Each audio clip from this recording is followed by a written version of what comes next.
Well, I first flew the Mustang TF dual cockpit, dual control airplane, like in the mid 70s, and I'm just going, you know, it was, truthfully, and I said this before, it's almost like big neon sign that says this is what you're supposed to do in life. Yeah. Go figure it out, signed God. Falcon traffic, 2 Kilo Sierra, departing 31, south departure Falcon.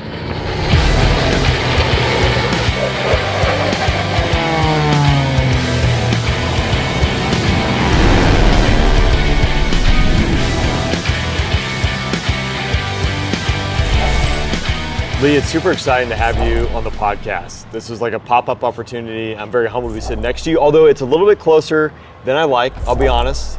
Last time I think we were this close, it was 3 feet away in a Mustang and an F-16. Absolutely right. Yeah, that's exactly what I was thinking, you know. What a great thing, and it's good to be with you. And, you know, I think I'd rather be flying next to you in the F-16, but this will be fun. Yeah, it's not that there's anything against you sitting this close. There's just something special about when you got an F-16 or any fighter next to a Mustang.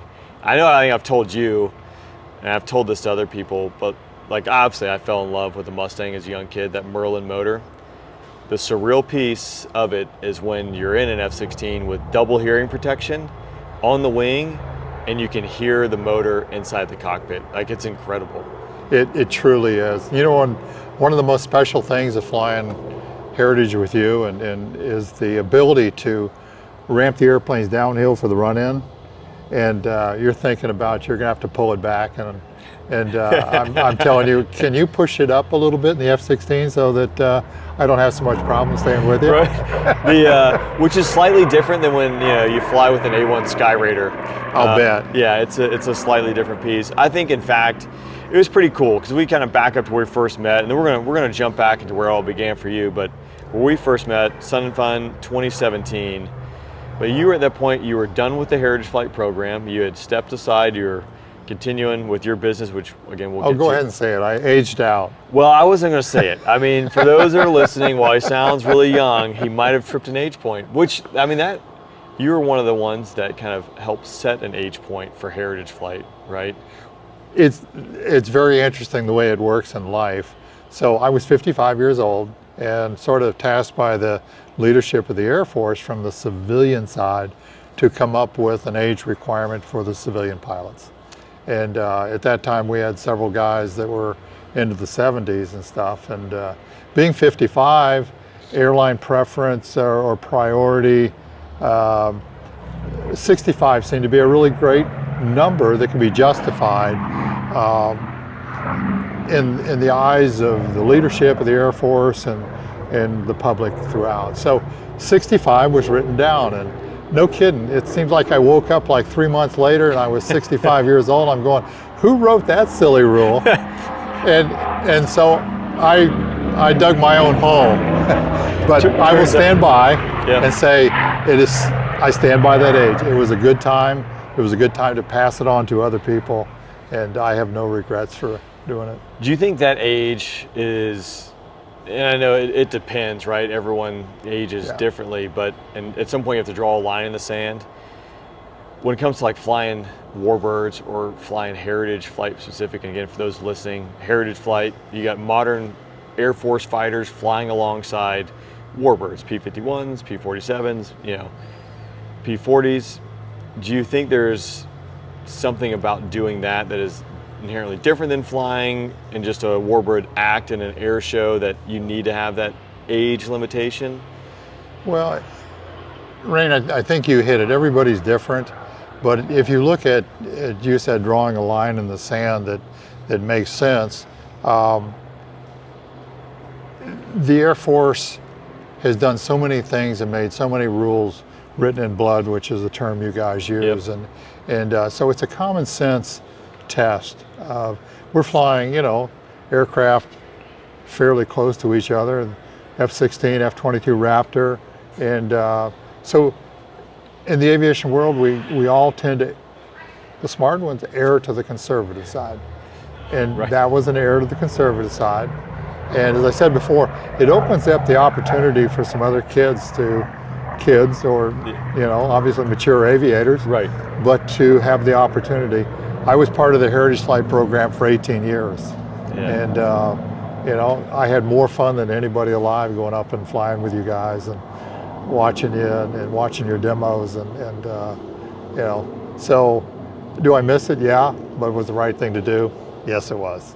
Yeah, at some point you have to say you used to, and being able to say you used to and going out on your terms, I think that's a big win versus the other way around when they're kicking you out the door because you just hung on a little too long. Yeah, yeah. Well, I'll give you a good example.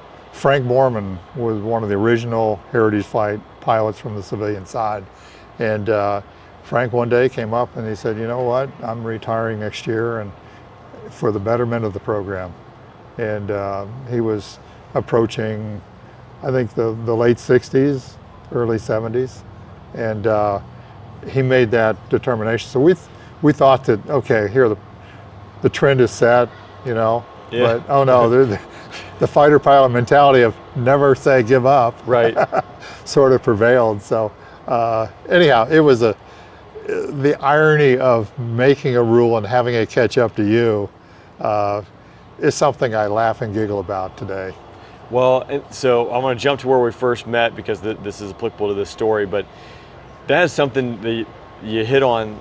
It's really tough, like for Frank, like I admire that because you're in an amazing program, doing amazing things. It's a lot of fun that a very, very, very, very small percentage of people ever get to do. And just have either the wherewithal or whatever it was going on to say, it's my time to step aside when he could have continued. And he could have continued that to a point where maybe he definitely shouldn't have been doing, but to have that self kind of Yeah. Well, we're awareness. back to the err on the conservative side, and your aviation career, mine, has been based on that. And you know, I think it's a good policy for any aviator. You know, yeah, you can push and you can get away with it time and time again, but after a while, you know, fate's going to catch up with you. Yeah, at some time, you're going to have to pay the bill. Yeah. And hopefully it's not the ultimate price because, again, it's an unforgiving business. So one of the ironies of the whole thing, pardon me, I think I interrupted you. No, this is good. Is that, you know, they brought me back on board again to help train one of the new guys in the F-16. Okay, yeah, you did interrupt me. You did interrupt me. Now we get to it. Because, yeah, you were very old at this point. Oh, here we Yeah, go. Past 65, aged out of the program. But yeah, you came back for one more round. I guess you heard there was a new guy and you wanted to fly. Yeah. Well, the Air Force said, could I help out here a little bit? But what a great way to get back into it. For me, I was super excited. Yeah. I believe you were ferrying a Viper from the West Coast down to Florida to Sun and Fun. And I think we both had to qualify each other. Right. So if I remember right, we went to the Avon Park Range and called those guys up, and you were supposed to hit a tanker, and I forget what happened to that.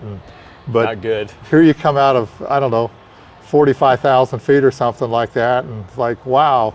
And we went right to work like we've been doing it forever.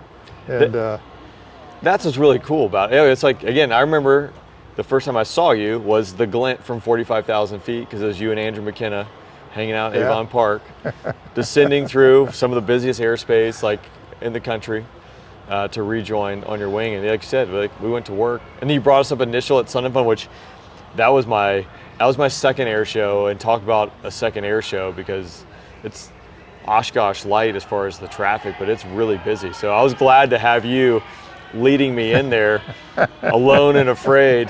So I appreciate that. well, the beauty of the whole thing is working with professionals, and you know, all the guys that fly the fighters are obviously professional, and you know, you're one of the rock stars of the people that I got to work with. So it was a no-brainer. It was like, show you once, let's go to work, and a real privilege to get to fly on your wing and fly lead for you. Likewise, very humbling. I only had to pay him $100 to say that, so I really appreciate that. And it was cool because that weekend, I think originally like the approved plan was for like one flight and done, and we worked it to a practice. Well, we needed another practice. I think we squeaked out like 4 extra sorties in that. Well, I think that was the case, but my recollection, I'm not so sure. But yes, we did.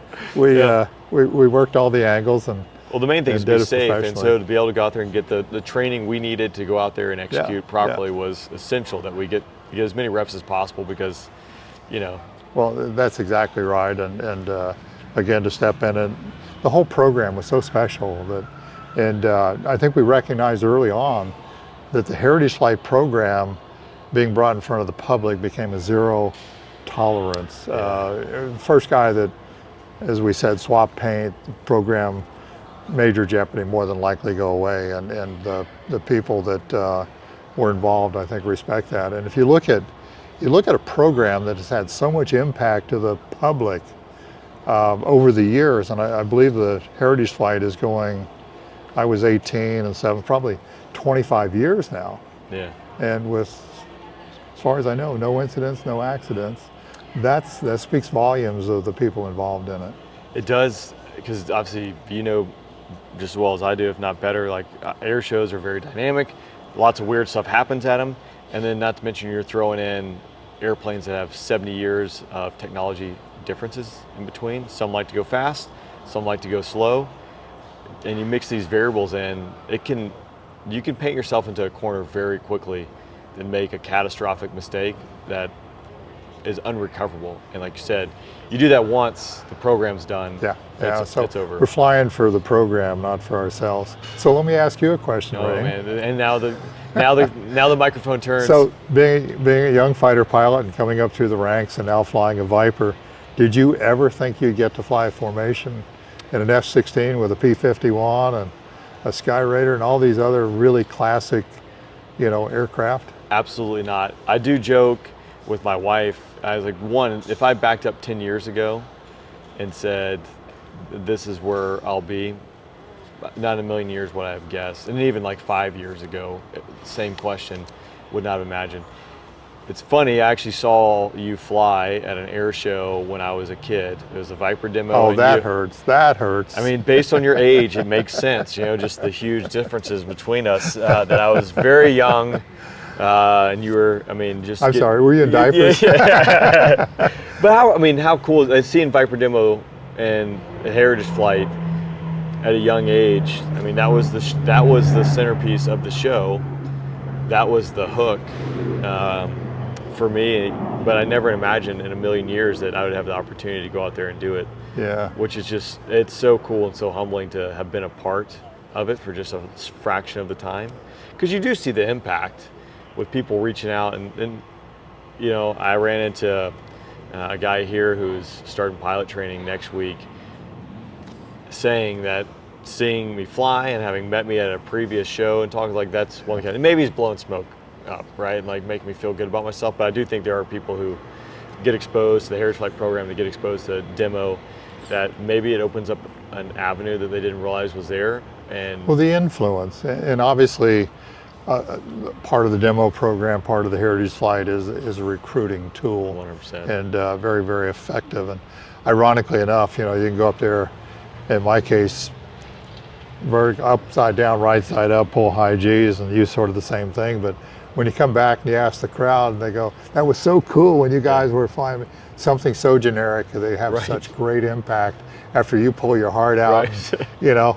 and same way in my stuff. So it's interesting because the influence, as you said, as you were hopefully kidding about being in diapers and watching me fly.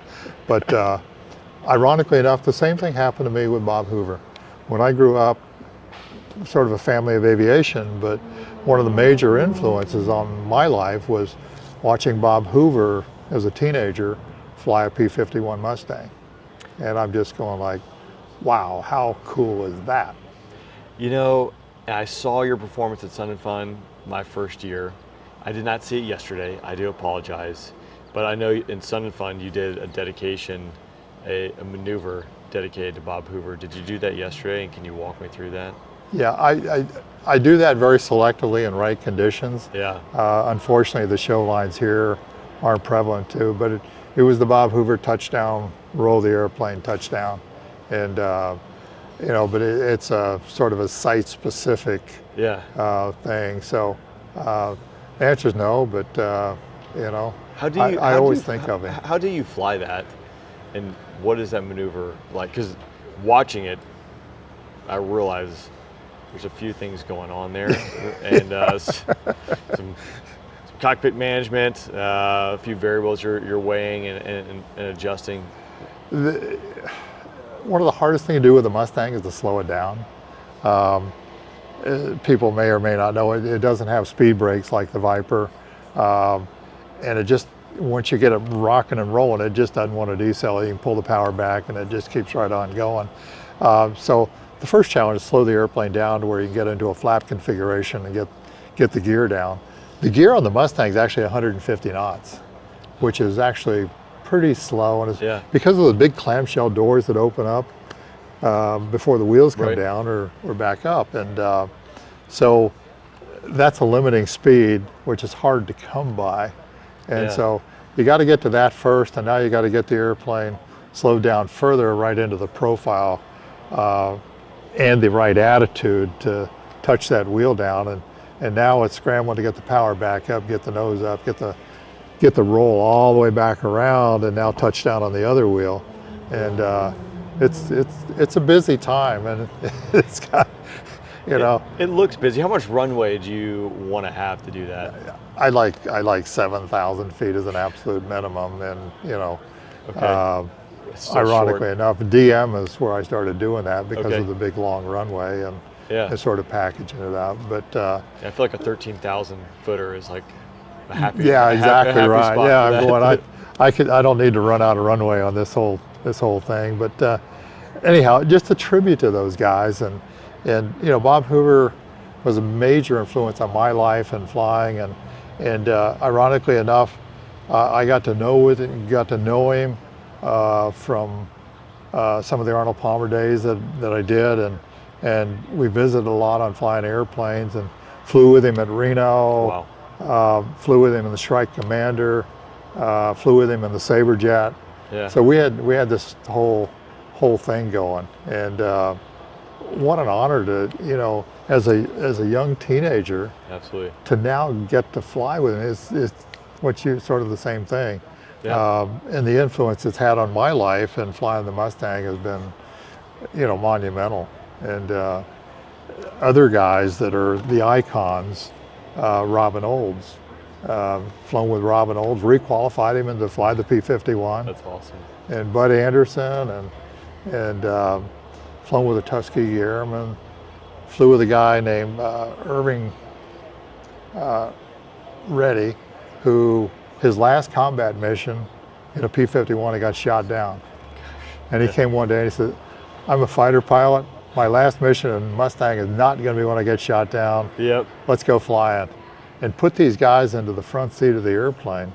They're like a duck to water. Isn't that amazing? Yeah. So. Did I see it right that you flew Colonel Anderson yesterday, or did you get him in the car or get him back in the plane? No, I know I didn't. Maybe it was a reshare. Yeah. But you flew him, right? But this was like back in the '80s, when he was still flying, and Chuck Yeager was still flying Mustangs and stuff, and so. Because it's incredible to see. I mean, he's 100 years old and he's still like sharp as a tack. Oh, he is. He holds court.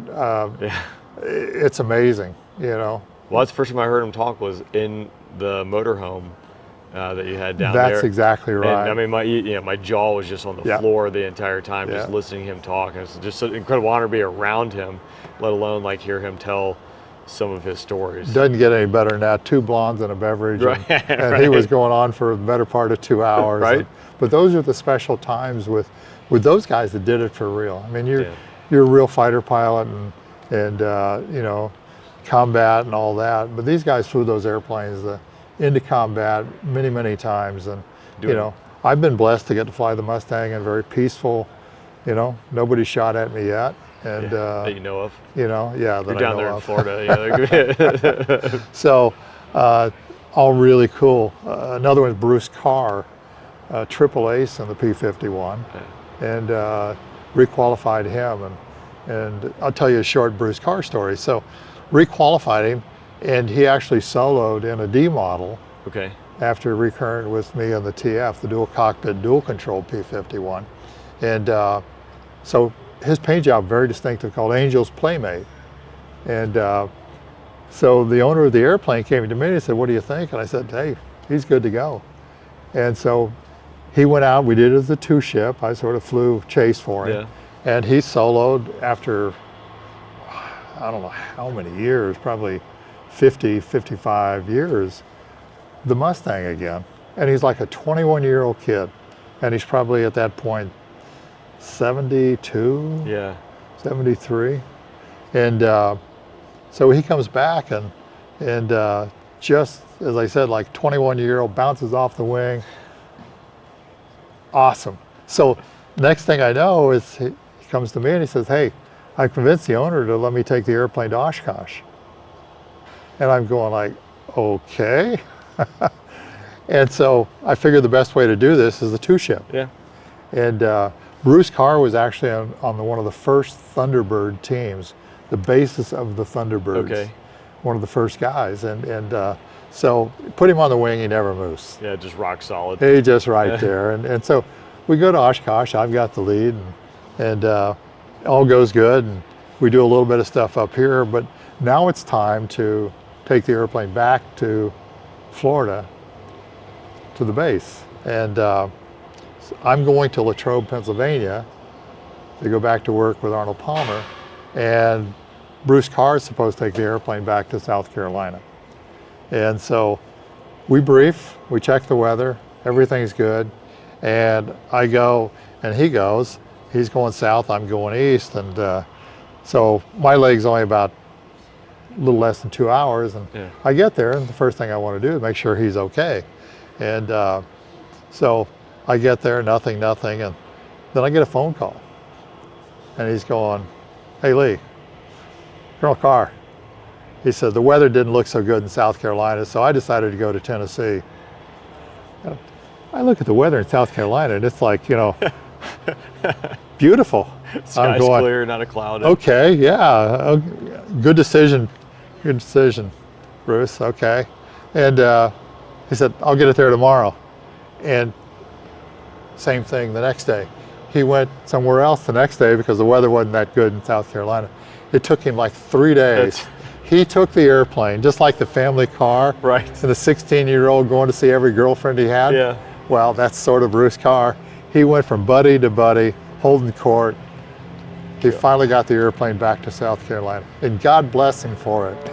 Safety first. You can never be too safe. And calling out if the weather doesn't look good. That's exactly right. So don't push it. That's the cast of characters those guys were. And you know, Robin Olds and Bob Hoover, all those guys were just spectacular individuals and very, very talented fighter pilots. And well, it's incredible that you were able to fly with some of those guys. And I want to jump into that to go, but I think we need to back up to you and really what got you involved in aviation and how you kind of progressed to the fact that you're ripping around in a Mustang all day long, just racking up time.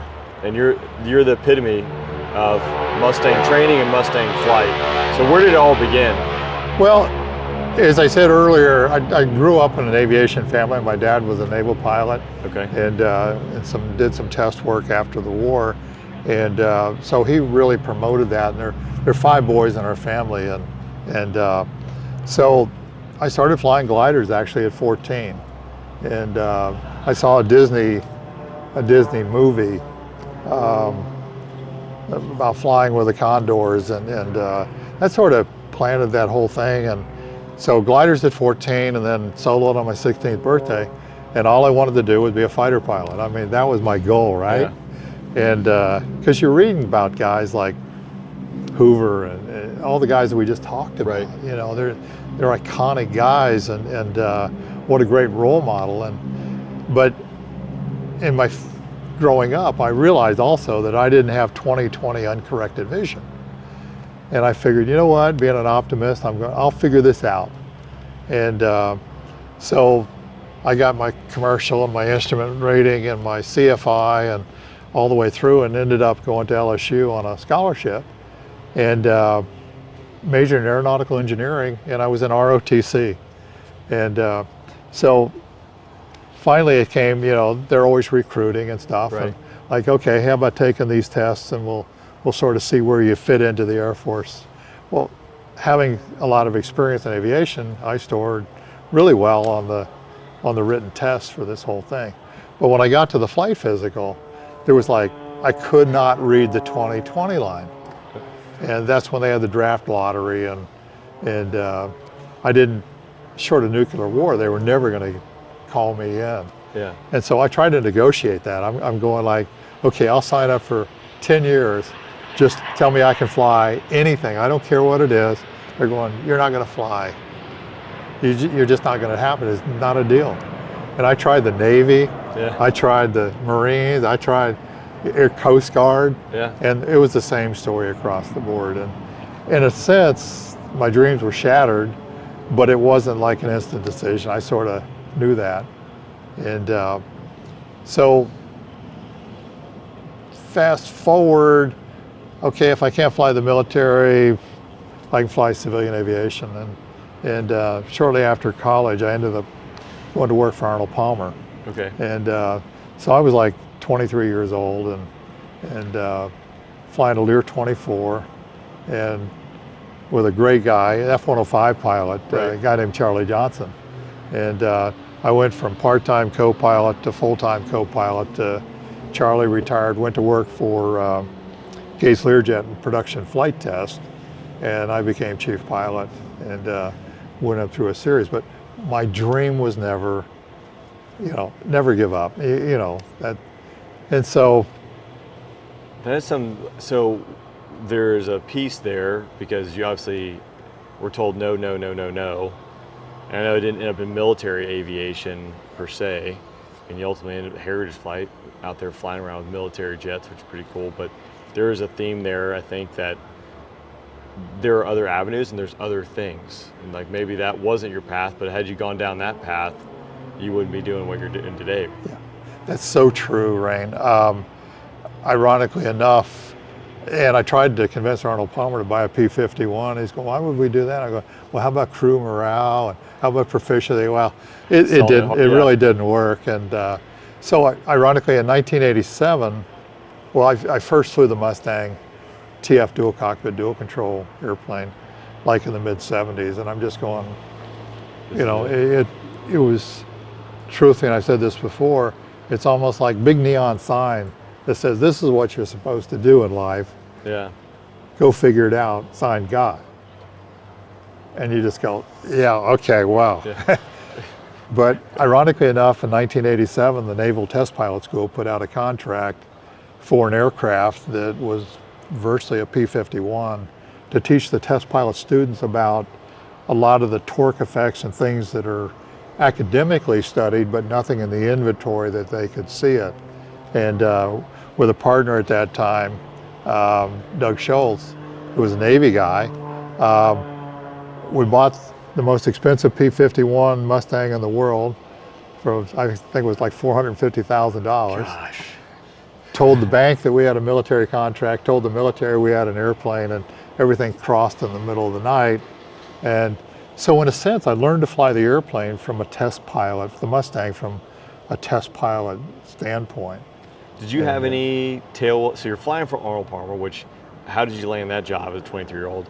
Now you jump into a Mustang. Did you have tailwheel time? Oh, I had lots of tailwheel time and flown a variety of different airplanes. Were you flying a bunch of T6s? Yeah, I flew T6 a little bit. I flew all kinds of Super Cub stuff. And the Mustang is not a difficult airplane to fly, but I'll put a caveat. It's a difficult airplane to fly really well. And you being a professional aviator, I think you understand Absolutely. that.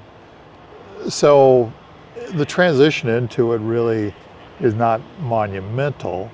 A little bit more challenging when your job is to keep a naval test pilot out of trouble in the airplane. Right. And the envelope was pretty opened up, and but it was a great way to learn the airplane that I still use today in flying the airplane 35 years later. And but to the gist of where I was going in this long, short story. Yeah. This is what podcasts are, So